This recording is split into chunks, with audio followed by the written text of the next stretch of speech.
Domani presenterò sta ordinanza che parlerà proprio di assembramenti e della necessità di dare delle regole a chi ancora queste regole non se le è fatte entrare in testa. Slitta domani l'ordinanza anti-assembramenti. Dopo l'incontro con i sindaci dei comuni capoluogo del Veneto, il presidente Zaia incontra i governatori di Friuli Venezia Giulia ed Emilia Romagna per emanare provvedimenti in linea tra le 3 regioni. Il principio, condiviso con i primi cittadini, è quello di fare squadra. Tutti hanno detto quello che c'è da fare, fatelo.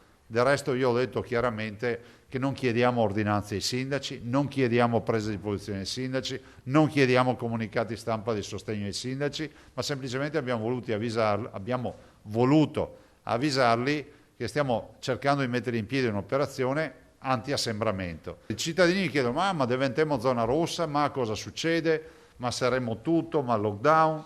Io rispondo sempre, dipende da voi. Bisogna abbassare la linea dei contagi, prosegue Zaia, nel giorno più nero in Veneto per le vittime. Totale dei morti, purtroppo 2.689, 46 persone nelle ultime 24 ore hanno perso la vita. Penso che sia la giornata, le ultime 24 ore diciamo più intense e più pesanti come mortalità.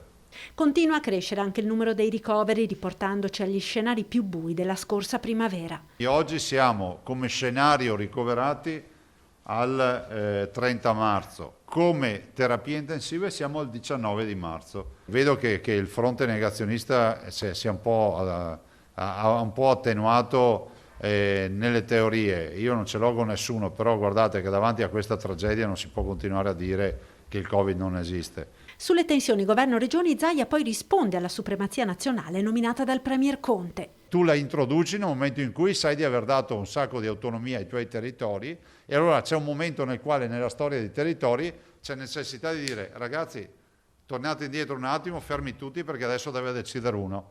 Ma in Italia non c'è federalismo, in Italia c'è centralismo. Per cui la clausola di supremazia nazionale ci sta solo in un contesto, in un paese federalista. Punto. Sollecitato dalle domande, il governatore infine accenna alla lettera di minacce ricevuta la scorsa settimana a firma Nuove Brigate Rosse, missiva che testimonia il clima sempre più pesante che si respira. Di minacce se ne ricevono, molte vengono derubricate per ovvi motivi. Quando ne ricevi una con la carta intestata come quella che ho ricevuto, insomma qualche pensiero lo fai, no? Cioè, io ero bambino quando guardavo la TV vedevo quel marchio.